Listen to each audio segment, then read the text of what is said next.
Ekibuuzo kinyiize ssebo mukama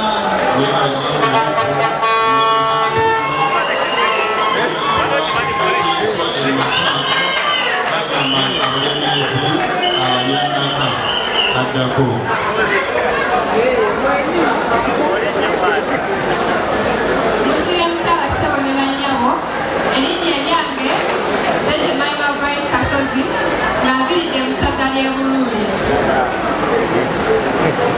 Ekyambalo kyange kino eky'obwongo n'ekikoze nga nsinziira ku kye tuyita akakutiya era nga idea eno nagiggya mu mbeera nti obukutiya buno busulibwa mu bifo bwe butalina kubeeramu awo nno ne bwoloola ettaka wange ekibuga Kampala kisangibwa mu Kyaddondo.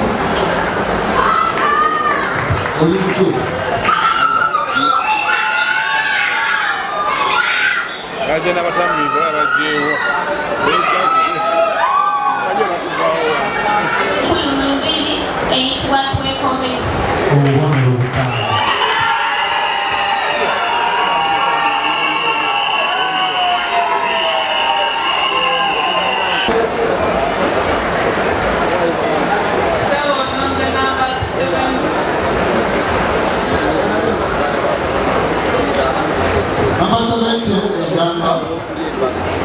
Omutaka kiwulirize bulungi omutaka akulira abataka banne yaweebwa linnya ki era ayitibwa atya mu bwakabaka bwaffe? Omutaka akulira abataka banne.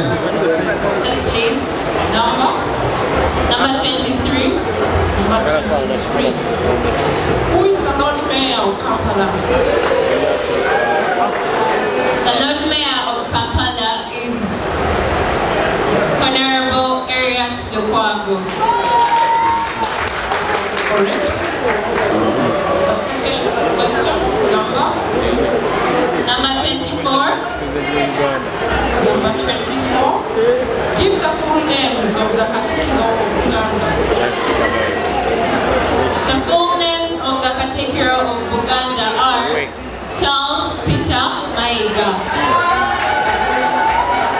Next time you do that, you may get penalized. There's which team? Number 3. Number 8. Number 8. Why do we consider language to be a tourist attraction? Pardon? Why do we consider language to be a tourist attraction? Neither. No one insists that Uganda is enjoying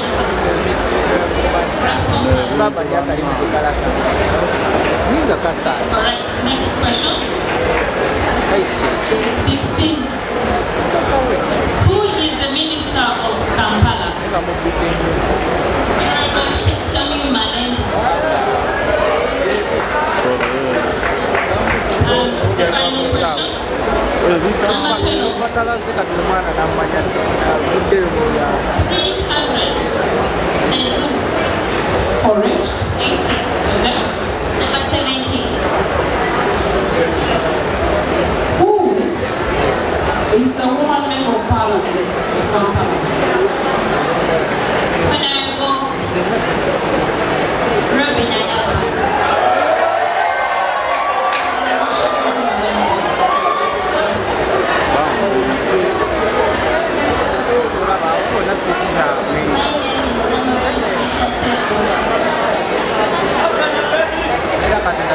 Please repeat your name louder.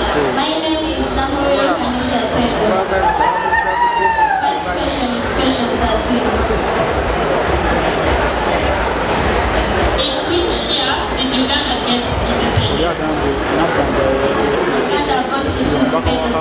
1962. Next question. Question 21. Who is the executive director? Yawanga Meka mwezi kila mwaka kutoka president. Yawamba mwaka gwa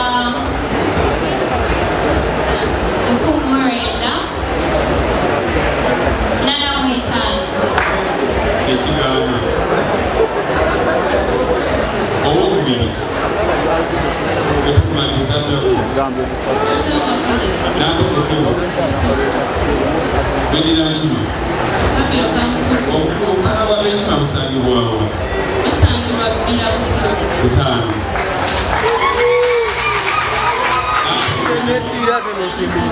Empeera yaggulwawo ejjuuzi n'emika 2. Ekika ekyawanga kirina ggolo meka?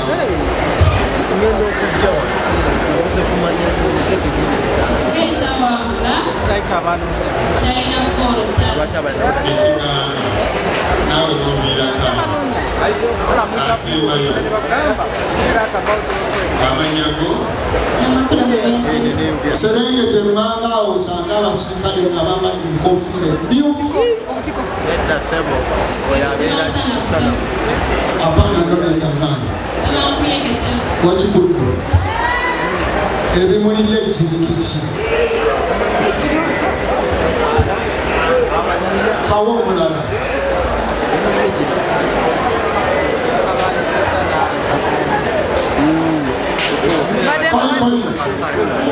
Sitama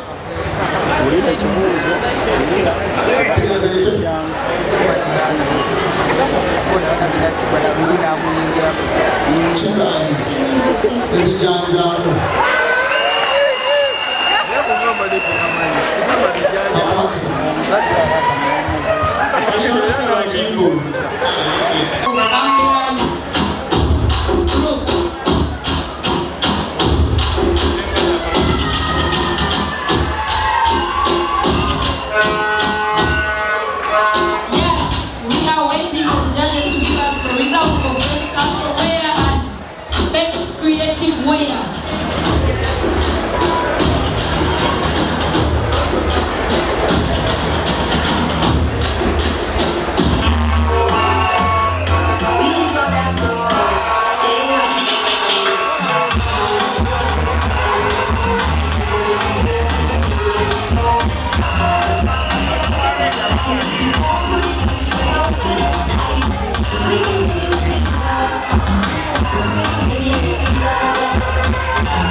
Asoka n'owokubiri n'owareedi ne kano n'obaddebayo osaba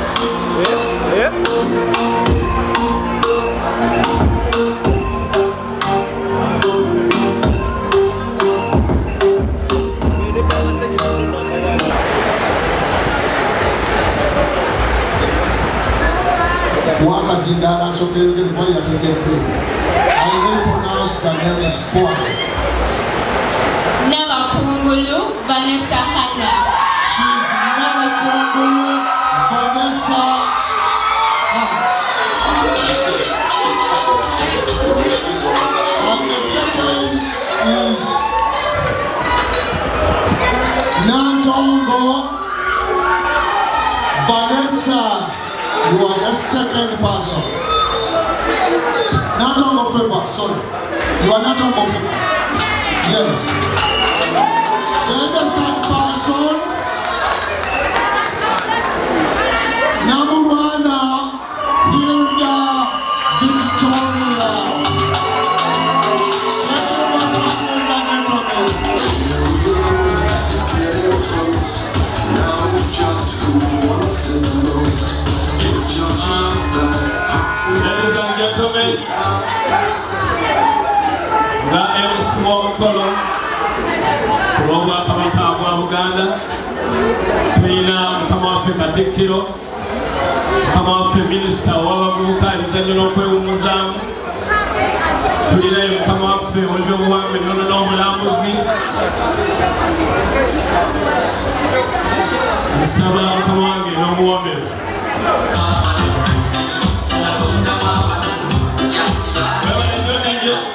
ekiseera kino kansabe Nalungi agenda kakano Nabulya Sibe akwase Katikkiro Engule ajamaze Nalungi w'ebyobulamuzi bwa Kabaka bwa Buganda 2023 2024 nije twale mugere engalo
soke tukakanemu bakama bageza soke tukakane soke tukole emikolo gino kitambule bulungi zinagenda okubeera ssaawa 5 nga tuggulawo amazina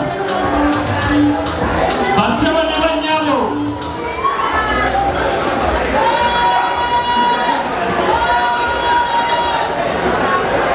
Miss Tourism Crowns ekiseera kino kyennyini biro zankya yesebo komishona tetupaka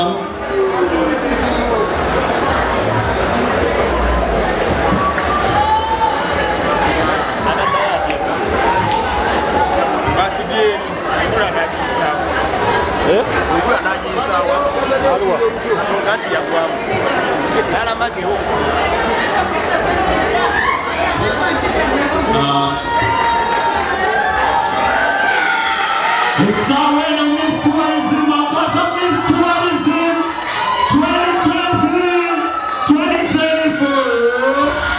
Nasima na ye. Okuba Ssaza elio.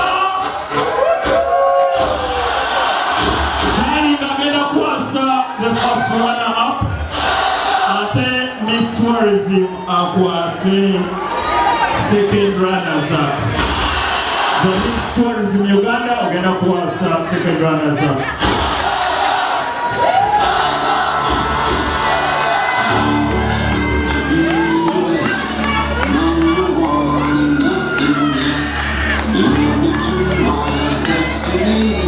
I have made it.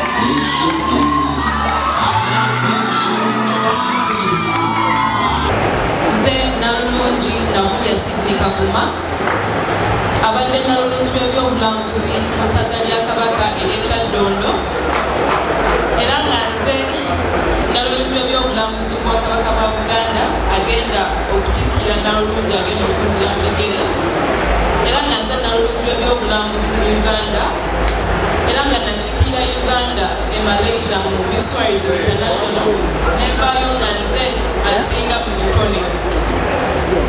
Nebaza nnyo omukulu wange yannyamba mukyadde ono ssebo saba tubawugireko ku ngalo. Oyo musajja w'amaanyi era Buganda mulina omukungu. Olugendo lwange lubadde nga bwe munabe banene abaana nti tekibadde kyangu kuba bali wano basimayiringa naye nze mpulidde nga nzawulira pressure kuba mbaddeyo naye nga ndi basanyufu. So to the girls I'm going to use English because you're going to a level where you're going to speak English. Not everybody is going to be the crown queen tonight. Yeah? We are all beautiful, we are all powerful, we are talented, we are creative, but it takes one person to, under Miss Tourism in Uganda, it takes one person to be the queen and to run over the activities of Miss Tourism in Uganda. So once you're not that queen, I don't want you to give up. I went for Miss Tourism International with an aim of being a queen, but I was not a queen. I didn't give up and I'm still running and people are appreciating. So I want you to have the same mindset. Otherwise, I wish you the best of luck and we shall be in touch. We shall be keeping in touch. Thank you so much. Wow, wow.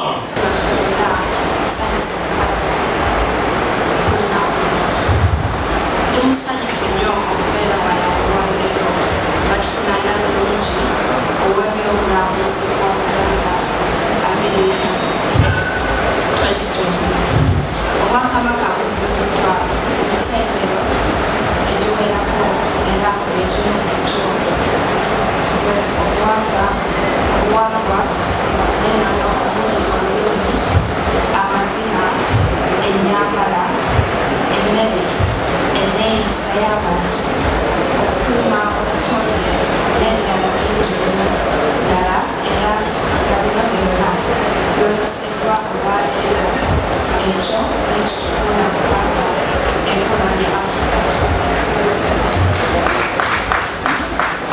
Obunaamwa bw'omwaka buno obw'okukuuma n'okuyingiza obutonde mu bifo ebyobulambuzi kye tuyita green tourism bugiddwayo bulungi.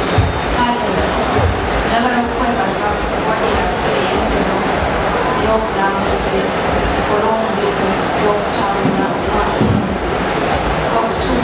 omwana omuwala ow'amaanyi omukozi ate anaaba omuyima wa Buganda ne Uganda yenna. Musanyufu olw'abo abeetabye mu mpaka z'omwaka nga mufuuse ekyakulabirako eri abaana abawala abato bangi ddala abasuubira okwetabya mu mpaka zino gye bujja ate n'abalala abagala okutuumuka mu nsi. Bye muyize ne bye mukoze byonna nkakasa nti mujja kubeera kitangaala mu bulamu bwammwe n'abawala abangi. Nyongera okukubiriza abazadde n'Obuganda bwonna okwongera okwagazisa abaana eggwanga n'ennono zaabwe. Abanaatikkirwa olwaleero mbakulisa nnyo okutuuka ku buwanguzi era mbakubiriza okwataganira wamu n'Obwakabaka n'ekitongole ky'obulambuzi mu nteekateeka zonna era nkakasa nti tetugenda kubasuubirira mu nteekateeka zammwe ze mulina nga nsaba nammwe mukolebwa mutyo. Omutendera okuddako ne waggulu yonna mugende nga mumanyi nti mukiikirira Buganda era naye muwangule. Neebaza abavugizi. Twagala okwebaza ennyo okusookera ddala okukkiriza okuba ku mukolo guno ogw'ekitiibwa okufaanagana bwe kuti ng'abaana bavuka ba Ssaabasajja Kabaka boolesa bitone eby'enjawulo wansi w'omulamwa ogutunuulidde okutaasa ebyobulambuzi. Obugunjufu bw'eggwanga lyonna, enkulaakulana eyannamaddala okugenda mu maaso kuteekeddwa okusobola okutandikira mu butonde bw'ensi. Nolwekyo bannaffe bano okuviira ddala ku ssentebe wa boodi Senkulu tubeebaza nnyo nnyini ddala olw'enteekateeka eno esimbidde ddala mu nsonga ezimu enkulu zetusoosowaza otubadde tuzimba namutayiika w'obwakabaka n'enteekateeka zonna endala. Kyekitutuuza wano obudde buno ne mulaba nga Ssekiboobo waali ajja okudda e Kyaggwe mu kwenda waali naffenna ku mitendera egy'enjawulo nga tuweddeyo okusobola okubawagira okulaba nti enteekateeka eno egenda mu maaso. Tubeebaza mwenna abasobodde okubeera wano. Okuva lwe natuuse wano ndaba nga tewali kusakaasagana, kitegeeza nti bannaffe bano kye batufumbira tukyetaaga. Nga bwe mbasabye nja kubasaba tuwulirize n'obwegendereza omwana w'engoma n'obwombeefu bungi nnyo si mu mbejja buyita ojje otuso